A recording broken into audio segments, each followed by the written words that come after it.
akan menyelidiki laporan Brigjen Endar Priyantoro terkait dugaan penyalahgunaan wewenang Abraham Samad Rabu siang diperiksa oleh penyidik Bareskrim Polri.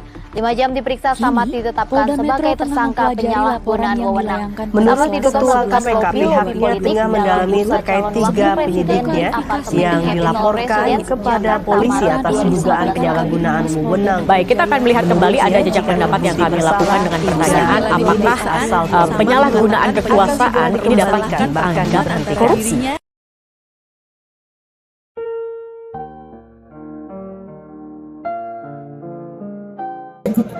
Menurut gua kebebasan berpendapat tuh penting ya, untuk mengevaluasi dan mengontrol regulasi yang telah ada, agar menjadi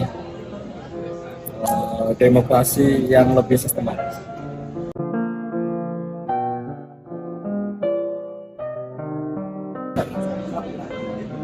Belum sepenuhnya, masih ada beberapa hambatan seperti kurangnya ruang untuk mengemukakan pendapat di lingkungan kampus. Jadi seharusnya pemerintah tuh memberikan ruang dan regulasi yang efektif untuk menciptakan ruang bebas berpendapat di lingkungan kampus.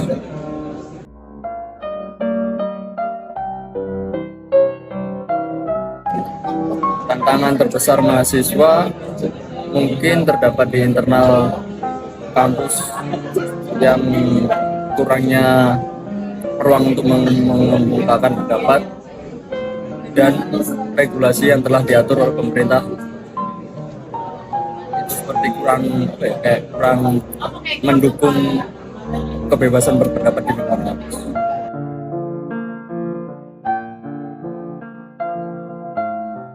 Sebenarnya kalau dibilang pun efektif karena kan sesuai dengan namanya ya, media sosial itu kan sebagai sarana ataupun media untuk kita menyampaikan sesuatu ya yang berkaitan dengan secara sosial gitu.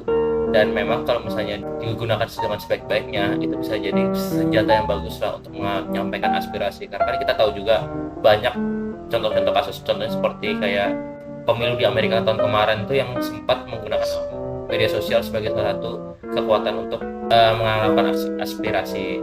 Kalau untuk masalah resiko ya jelas ada. Yang pertama bisa saja kayak kita terkena pasal pencemaran nama baik ya, yang seperti kan sering juga disalahgunakan atau salah diartikan.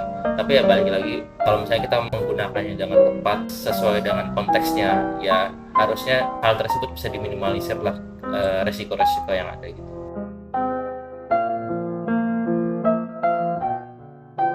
Sejauh ini kampus sudah cukup baik sih dalam memberikan kayak semacam perlindungan gitu, apalagi kan kalau misalnya ada beberapa kegiatan atau mungkin semacam hal-hal yang berasal dari eksternal yang bisa saja mengancam mahasiswa yang terlibat gitu, karena kan dari pihak kampus sendiri kan juga ada semacam badan hukumnya sendiri yang biasanya juga memberikan perlindungan. Jadi ya dari kampus pun tidak serta-merta lepas tangan jika terjadi suatu hal yang mengancam lah pada mahasiswa-mahasiswa.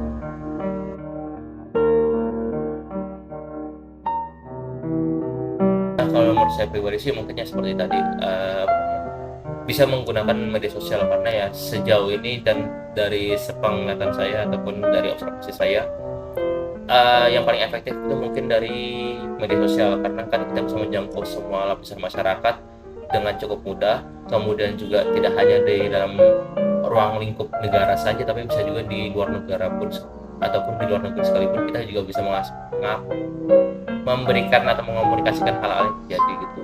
Dan juga kalau menurut saya pribadi tetap memberikan semacam concern atau hal-hal yang setidaknya itu berisi informasi lah, tapi tidak berisi hal-hal yang bisa bilang kayak misleading. Contohnya kan sekarang ini banyak sekali kayak hoax segala macam. Jadi mungkin tetaplah memberikan informasi yang sesuai dengan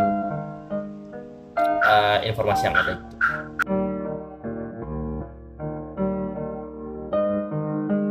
Menurut saya, kebebasan berpendapat merupakan hak fundamental. Hal ini tidak berarti bahwa semua bentuk ekspresi diizinkan. Kebebasan berpendapat harus diiringi dengan tanggung jawab dan etika. Mahasiswa harus memahami bahwa ada batasan tertentu pada kebebasan berpendapat seperti penghasutan kekerasan, ujaran kebencian, dan pelanggaran hukum lainnya.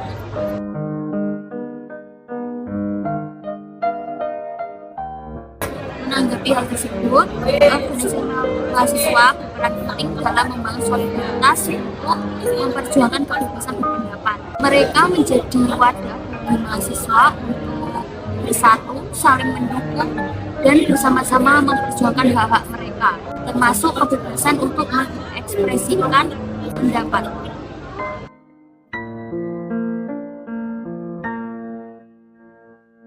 Berdasarkan hasil pencarian yang tersedia, tidak ada studi atau penelitian spesifik yang secara langsung menunjukkan hubungan antara pembatasan kebebasan berpendapat dan penurunan minat mahasiswa untuk terlibat dalam isu sosial dan politik.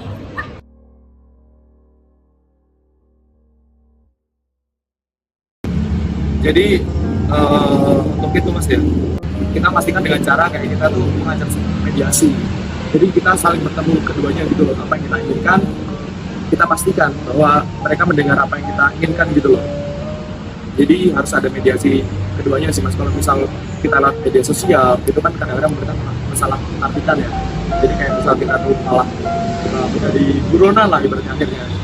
Jadi harusnya kita mengajak mediasi ke pemerintah, pemerintah ngasih perwakilan. Jadi kita tetap juga pakai dengan etika yang baik gitu loh Mas. Dan dengan mengarahkan pendapat kita tuh harus pakai etika juga.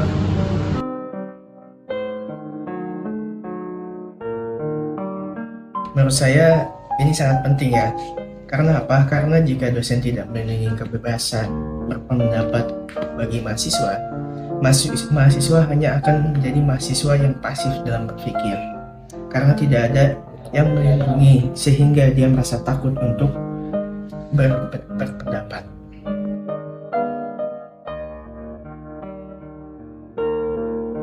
Menurut saya, pandangan saya terhadap kebijakan yang ada saat ini adalah pemerintah hanya akan membuat negara ini masuk ke dalam generasi yang tidak kritis, karena pemerintah membatasi ruang diskusi tersebut dan akan membuat perkembangan negara Indonesia mengalami kemunduran.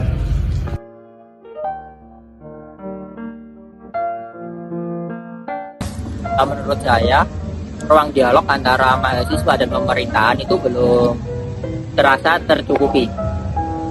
Bagaimana cara mahasiswa dan pemerintahan itu bisa tercukupi, yaitu melakukan diskusi.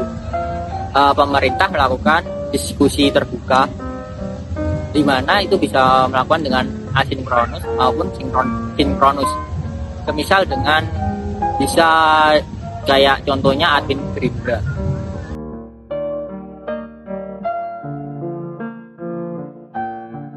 Menurut saya, partisipasi mahasiswa dalam mempengaruhi kebijakan pemerintah dengan melakukan aksi-aksi damai atau petisi online sangat berpengaruh. Dalam hal ini, di mana aksi-aksi damai itu untuk menunjukkan bahwa kita mahasiswa itu ikut andil dalam mengawasi kebijakan pemerintah, dan petisi online itu dapat menggugah gairah masyarakat atau kelompok entitas tertentu dalam untuk mengawal keputusan pemerintahan dalam melakukan kebijakannya.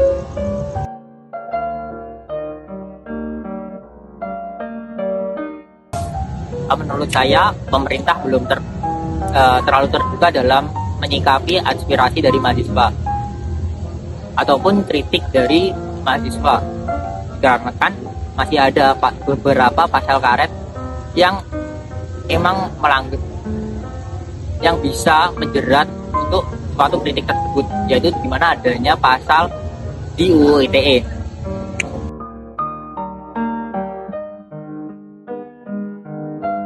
Iya sih, jadi banyak mahasiswa itu merasa kalau kritiknya itu tidak didengar.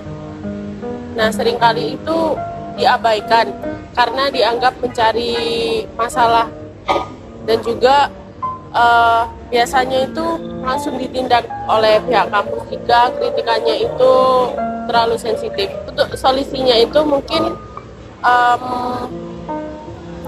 bisa kritikannya itu harus lebih jelas lagi, dan nggak cuman kritik yang menyalahkan tapi juga solutif juga.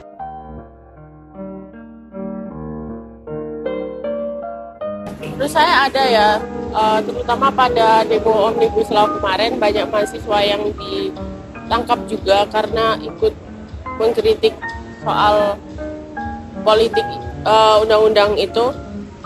Terus juga mungkin ada beberapa diskusi atau seminar yang dibatasi karena topiknya itu sensitif seperti politik dan HAM.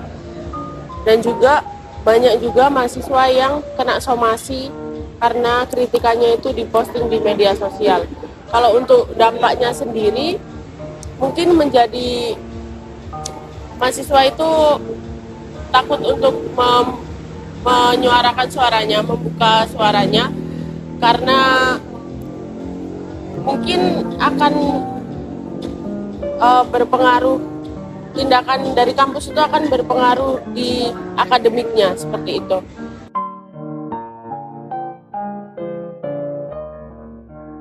Mungkin kalau untuk didengar itu mudah ya, tapi supaya aspirasinya itu dapat diimplementasikan itu yang susah.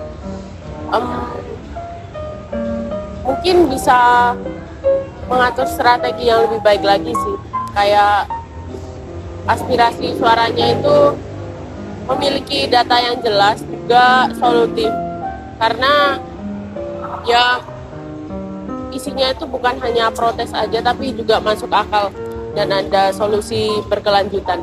Untuk yang kedua itu biasanya harus lebih konsisten aja sih. Mungkin bisa melalui forum-forum atau diskusi yang juga berkolaborasi, menggandeng organisasi, komunitas, dan lain-lain. Itu sih.